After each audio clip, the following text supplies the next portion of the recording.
Procurement notices, funding and grants opportunities, lists of potential partners, insights into market trends, databases of development professionals, webinars, latest news, and much more. Don't just be active in international development. Thrive in it. Stay informed and connected. Visit developmentaid.org today and see how we can help you achieve your sustainable development goals together. Hello everyone, welcome to Development Aid Dialogues. I'm your host, Hisham Allam. Before we start, I'm happy to share a little something with you. This is episode 15 of season 2, the last episode of this season. Thank you so much for being with us. We are grateful for your support and excited for what's to come. Today, we are shining a light on the Mediterranean. This region faces serious climate challenges. Wildfires and heat waves are getting worse every year. These problems are not only here. We see them in Indonesia's burning jungles, in Canada's dry forest, and in Latin America as well. And of course, they are happening along Europe's Mediterranean coast. No matter where we live, the climate crisis affects us all. Our guest today is Degron, the director of Plan Blue UN Environment. He is a leading expert in climate adaptation, environmental policy, and the Mediterranean sustainability. Rupin, we are fortunate to have you joining us today for this timely and important conversation. Good afternoon, Hisham. Pleasure is shared. Rupin, as we witness another summer of devastating wildfire and record-breaking heat in Europe, what stands out to you the most urgent new realities facing the Mediterranean this year? I think this year and maybe every year, we have to face and we will have to face many realities which are linked to the same problem, climate change. Climate change is polymorph. It has many effects. Fire, droughtness are effects of climate change during spring and summer. But during fall and winter, flooding, torrential episodes are other consequences of climate change. And more, we are going to face these realities every season, from droughtness to flooding. And this year will be maybe less affected than in 2050 or at the end of this century. We are on a curve, on a major trend of climate change, with clearly, and it's maybe impossible to change this trend by the end of the century, in average on the Mediterranean Basin, 5 more degrees if you compare by the end of the 19th century. So we are on the trend with many effects and sometimes very dramatic effects. Like what? Can you explain this more? It's like the 4th season of Vivaldi. During spring, we will have a more frequent droughtness. Of course, more droughtness and more high temperature during the summer. And so a more important sensitivity to wildfire, but also to droughtness in terms of agricultural production.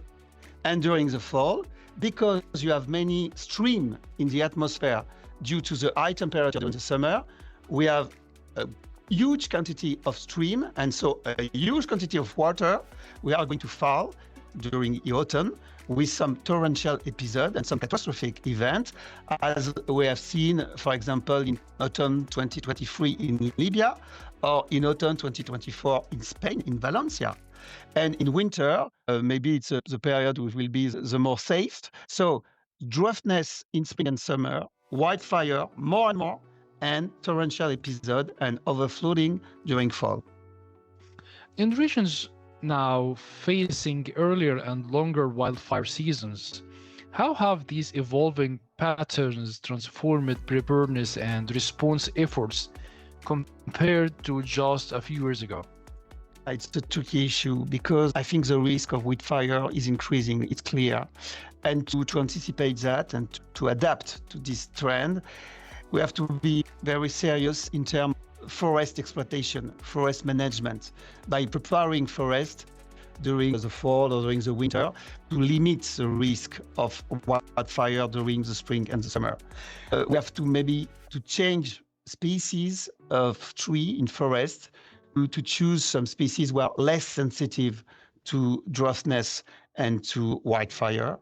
We have maybe to prepare some, in French, we speak about pare-feu or coupe-feu, firewall between forest and those with houses, building, for example. 2 weeks ago in Marseille, we had to face a big wildfire at the gate of Marseille because Marseille is very near a forest area.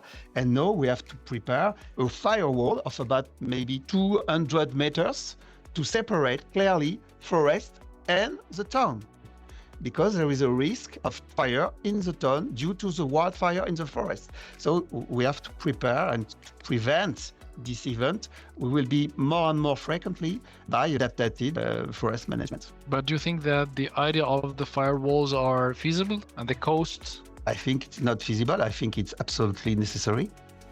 It's not a question of feasibility.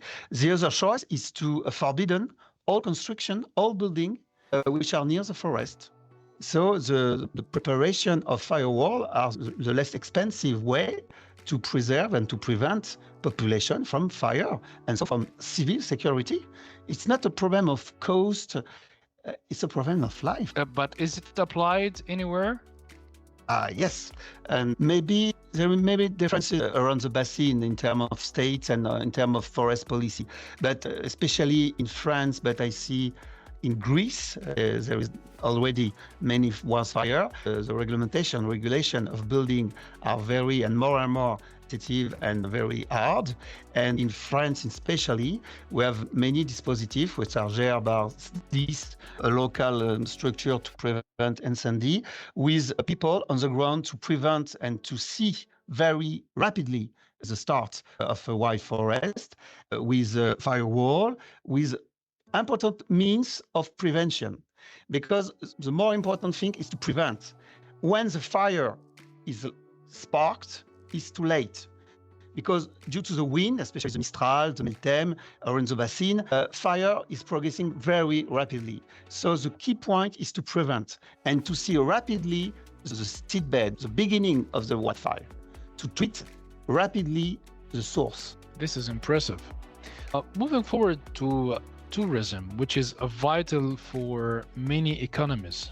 How are frequent heat waves and wildfires reshaping travel patterns, local businesses, and visitor perceptions across affected regions? I think, Hicham, I think the key point, and it's a key point not only for tourism, but economic development of the Mediterranean Basin. My point is that we have an old representation of the Mediterranean life.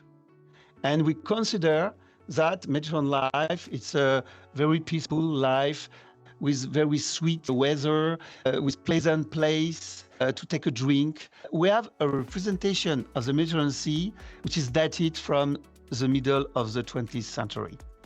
The reality now, at the beginning of the 21st century, is temperature is unbearable around the basin during summer.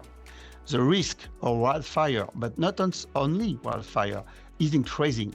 Think about Rhode Island 2 years ago with a very great wildfire with many tourists, an emergency situation. And progressively, I think representation of the Mediterranean Basin are going to move, are going to change.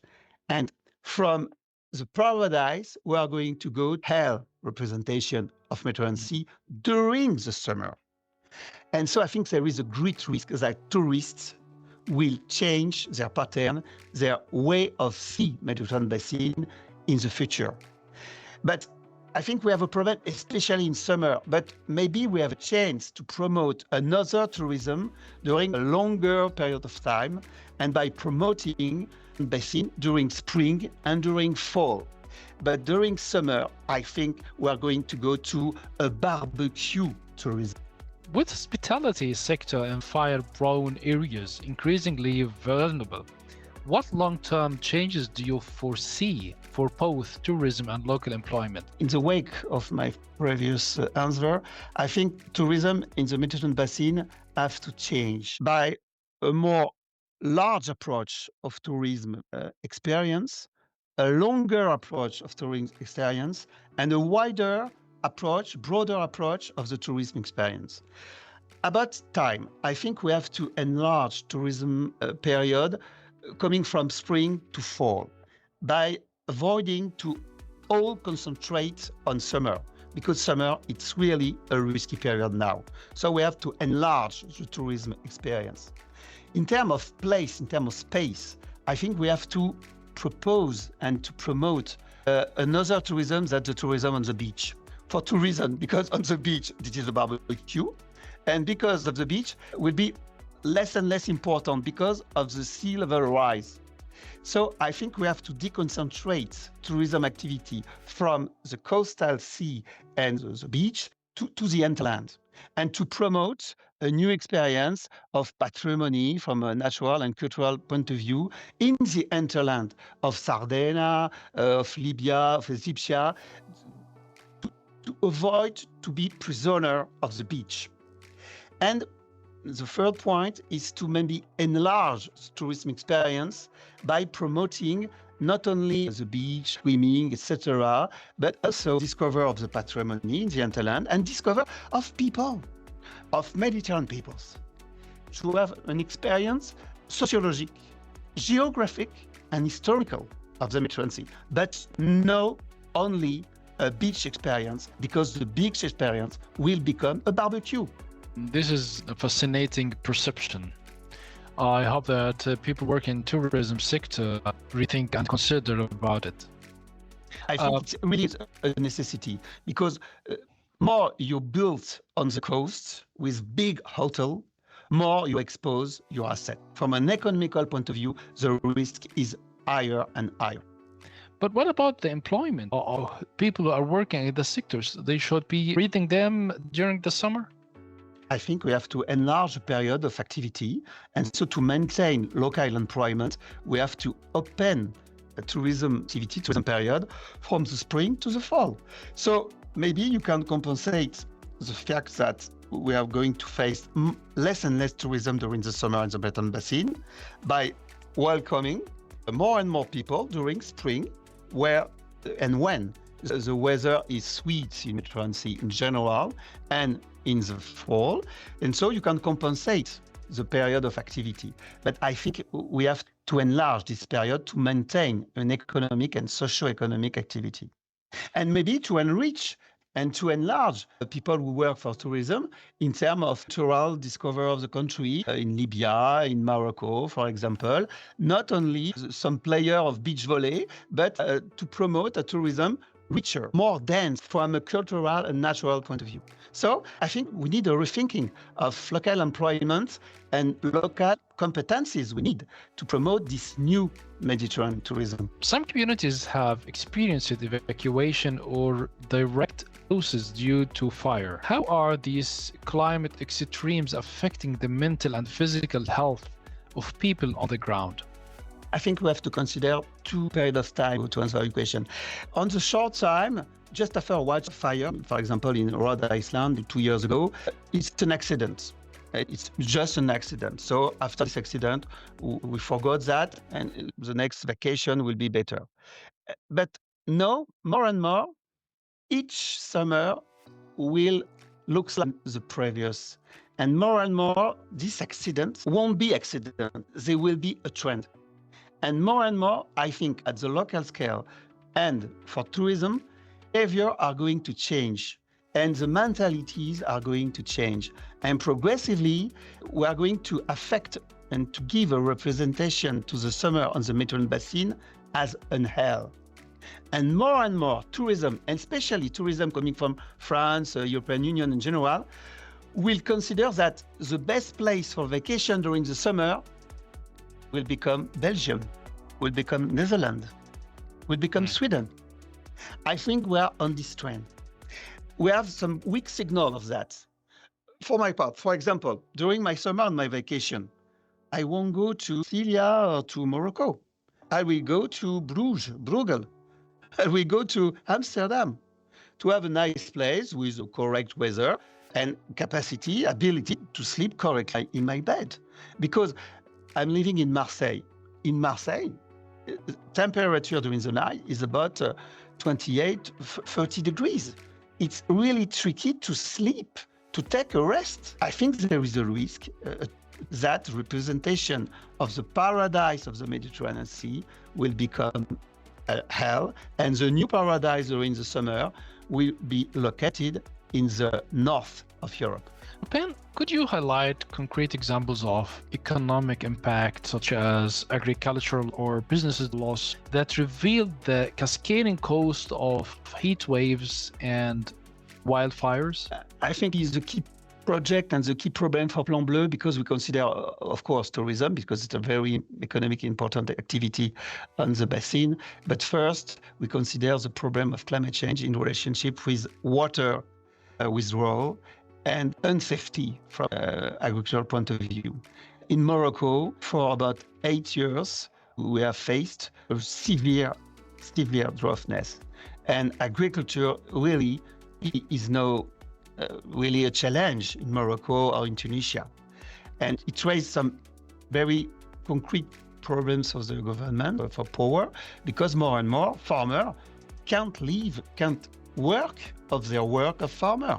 And so they move to the coast, to the big town, to, for example, Rabat, Casablanca, or Tangier. And so we have now a problem of safety in terms of food safety on the basin, especially on the south of the basin, in terms of yield, in terms of production of food. Maybe you know that we speak very often in Europe, like image d'épinal of the Mediterranean diet, American regime with vegetable, with olive oil, etc. But the reality now on the basin is that the Mediterranean regime, the Mediterranean diet, is tacos, pizza, and burger. And it's not the wine to drink, it's Fanta and Coca-Cola. And these productions are not produced on the basin, they are produced in the USA, in Europe, for example. So the basin is not able to feed itself now. And so it's really dependent on importation. It's a concrete consequences of the climate change and the droughtness on the agricultural yield. So it's a problem in terms of dependence, of sovereignty. It's a problem in terms of health, because more and more people consume foods, but very fast food and malbouffe, as we say in French, very bad food. And it's a problem in terms of obesity, in terms of habits. So we are faced, and it's the core of my last book about climate, environment and health in the Mediterranean Sea, red alert on the big blue. Clearly, there is a link between the climate change and our health. It's very concrete. Environment, it's not little birds. No, environment and climate issue on the basin, it's a problem of life or death. Yeah, this is very clear. Turning to nature, what are the most alarming consequences of these events on Mediterranean plants, animal life, and biodiversity? Are we seeing groups of animals or habitats struggling that were previously resilient? It's complex, and we have to consider the ground and the sea. On the ground, if you consider forests, for example, we spoke about forest wildfire, we see that species which are adapted to the Mediterranean climate are now really they're suffering. If you consider pin maritime, if you consider even oak, quercus, now these species are suffering from droughtness. And we have to promote and to plant new species, like pin d'Alep, Pinus alepensis, or Pinus canariensis, new pine, new trees, more adapted to the droughtness and the evolution of the climate change. So yes, we see some mortality of some natural, historical species on the Mediterranean basin. It's very clear in the forest, and the foresters have to manage this change, this mutation of the forest and the Mediterranean forest. In the sea, it's difficult. It's more difficult to see in the sea, if I can. But, for example, Posidonia oceanica, which is the seagrass and an emblematic species of the sea and Mediterranean Sea. We know that with 27, 29 degrees Celsius, we have some problem of mortality of Posidonia oceanica. So we can see now some problem and some mortality of these species. We can see some mortality, of course, of in Latin, Pinna nobilis, which is a shell, a very big shell, very impressive. We are going to perish and to dead in the Mediterranean Sea because of pollution, because of overfishing, but because of climate change, because the seawater is more and more warm, and this provoke mortality of this very emblematic, endemic species of Mediterranean Sea. And we can see also invasive species. I speak about the fish lion coming from the Red Sea, which is now clearly established in the Mediterranean Sea, especially around Cyprus, but with an extension of this repartition on the north of the Basin. So clearly, flora and fauna in the Mediterranean Sea is become more and more tropical. We are faced with tropicalization of the Mediterranean Sea. So this is an effect on the seeds, it's an effect on the ground. Yes, we have to consider we are pledged in like biogeographic mutation of the Mediterranean biome. And this biome will be more and more desertic or tropical. Due to the Channel of Suez, we have a corridor for species coming from the Indian Ocean to the Mediterranean Sea. And by this channel, we have a change of the fauna and the flora. And we have another movement coming from, for fauna only, species from Mediterranean Sea who are going from the Strait of Gibraltar to go in the Atlantic. So there is a mutation, a dynamic evolution of the flora and the fauna of the Mediterranean Sea, especially of the fauna, because the fauna can't move, but the flora can't. So for the flora, we have a depredation of Posidonia, we have a depredation of some forestry I spoke about, like pin maritime, Pinus maritime, or Quercus oak. See, it's very concrete and now very visible on the ground. And especially for those who swim in the Mediterranean Sea, it's tricky to perceive depredation of Posidonia, of depredation of some corallian species, because it's not visible, it's under the sea. But researchers have a clear view of this evolution. And this is clear now. Robin, is there evidence of forests or ecosystems that, despite intense damage, show surprising signs of recovery or adaptation? What might these cases teach us? It's difficult to speak about surprising signs of recovery because, after a wildfire on a forest, for example, in Bouches-du-Rhône, in Var, in France, previously you had a forest, a real forest, and now you have very degraded ecosystem, the maquis or la garrigue with very small trees. It's a way of adaptation, but it's an empowerment, in fact. And you know that the next wild forest will be maybe in 3, 4, 5 years. So we are on a trend of impoverishment. There is no really surprising signs of recovery because the trend of global warming and its consequences are more and more important and more frequent. So natural species have no times to adapt themselves. It's for this reason we have to plan and to establish and to put on the ground new species coming from elsewhere where climate change, temperature are higher, to anticipate on the increase of the air atmospheric temperature. It's not natural, the adaptation of the species, because the speed of climate change, it's too important, too huge. So the natural life has no time to adapt themselves. Man, humankind, have to help nature to adapt itself faster, because the climate change is fast than previous. In Mediterranean Sea, global warming is about 20% faster than on average on the Earth. And on average on the Earth, we are already on the worst trend of the GIEC. We are now on the scenario RCP 8.4. So by the end of the century, we know, and it's not a fact, it's a fatality. By the end of the century, in average on the Earth, temperature of air will be 3 degrees more than the end of the 19th century. And on the Mediterranean Basin, it will be plus 5 degrees more. It's no a reality, but this projection will be reality because there is a strong inertia in the climate system. And emission of greenhouse gases, especially dioxide of carbon, CO2, are very long in terms of lifespan in the atmosphere. So we are embarked in the very fast and dramatic climate change. The question is, how to adapt ourselves to this situation.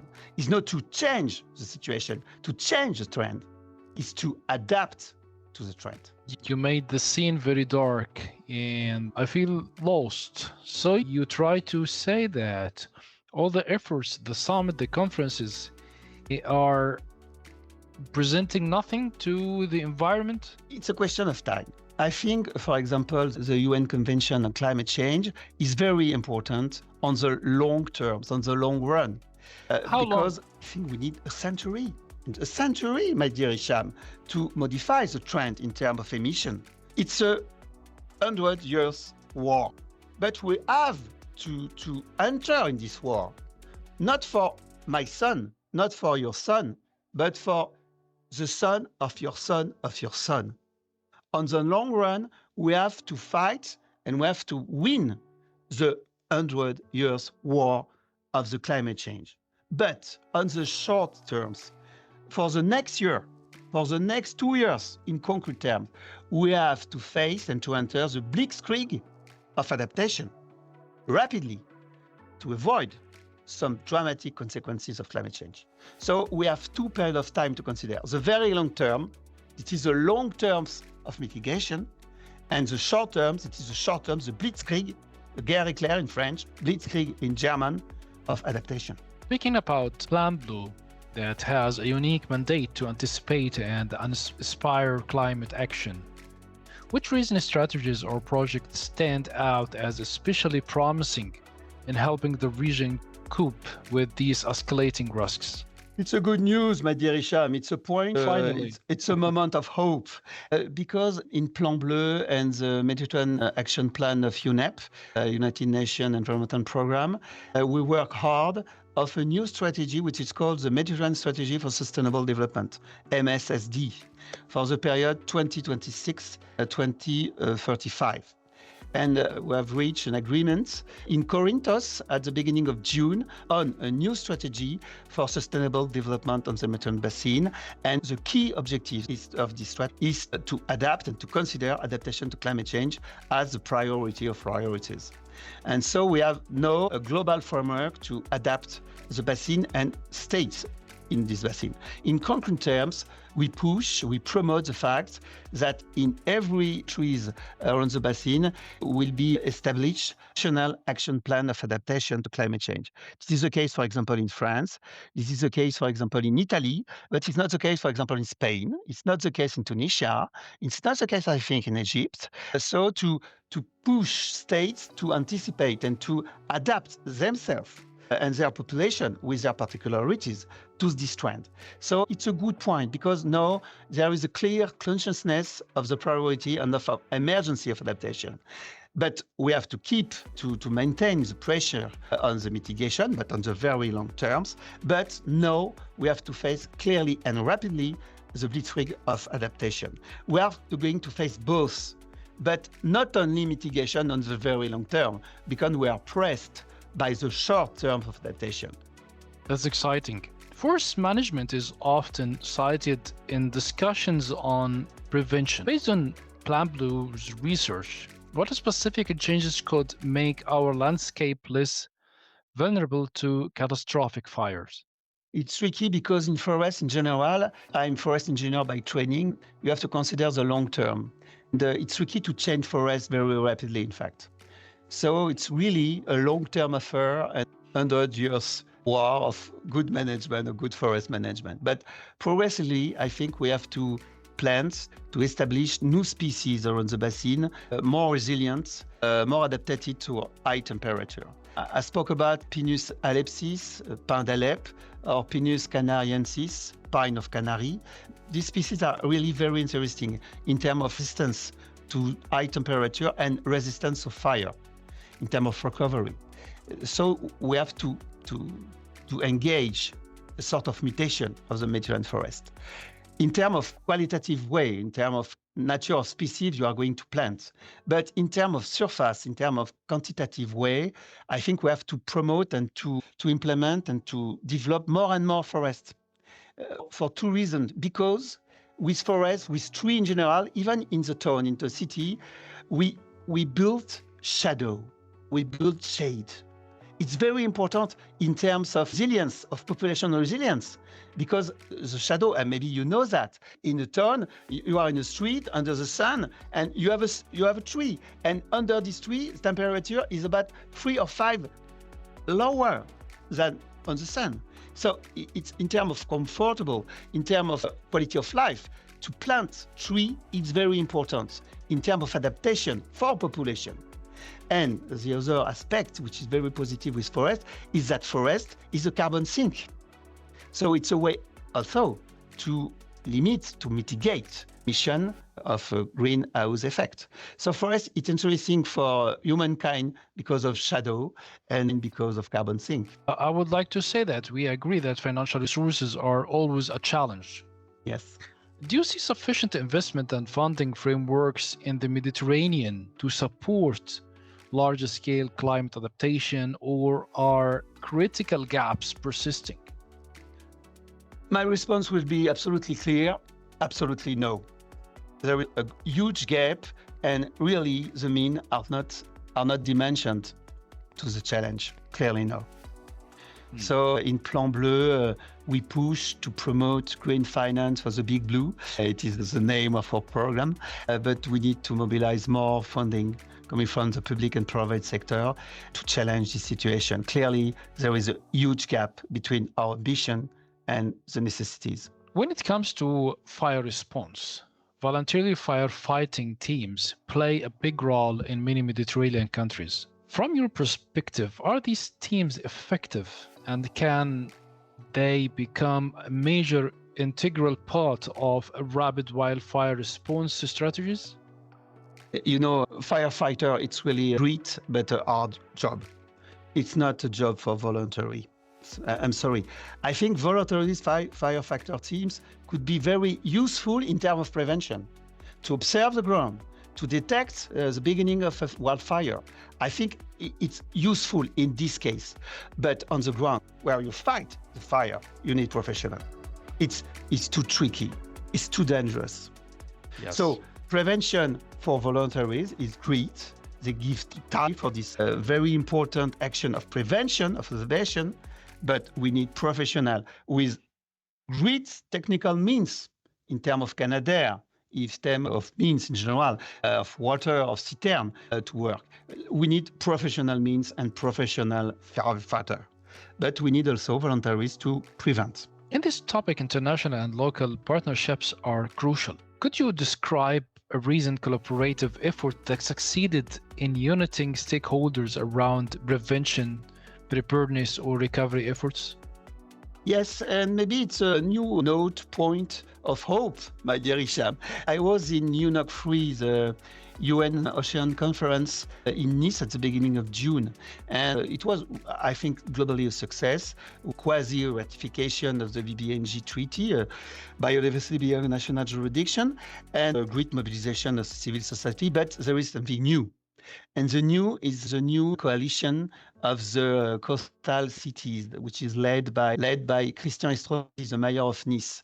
And now with a consciousness, not from the states, not from the population and the civil society, but the middle level of governance of the local representative. And now they know that around the Mediterranean basin, they have to mobilize themselves to financial means and to provoke and to push a national reaction faced to the climate change. So it's a great news. This coalition of the coastal cities, I think, is something very new and very important for an effective adaptation on the ground. Rupin, despite the grim headlines, what actions or developments give you hope for a more resilient future? Oh, Hicham, I think, my dear Hicham, that the first thing is to stop war in the Mediterranean Basin, to stop war and the genocide in Palestine, to stop civil war in Syria, to stop civil war in Libya, to make peace between men, to make peace with our environment. It is the first factor, peace. After that, it will be easier to find solutions. It is the case, especially in Tunisia or in Morocco. Morocco is very interesting country with a clear political willingness to adapt Moroccan society to climate change. So I think first, peace. And after, we have to be confident in the human intelligence to find solution. But first, peace, and especially in the western part of the basin. European insights today made it clear. Wildfires and heat waves are reshaping lives and environments on every continent.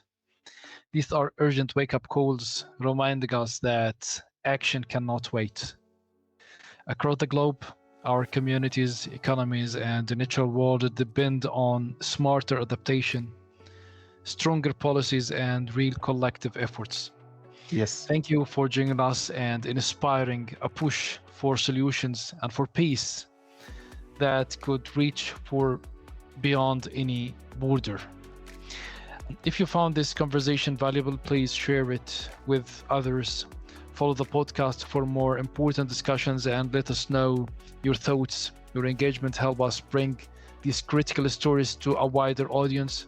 Let's keep the dialogue going. I'm Hisham Alam signing off. Thank you for listening to Development A Dialogues. Stay ready, stay informed, and let's move forward together.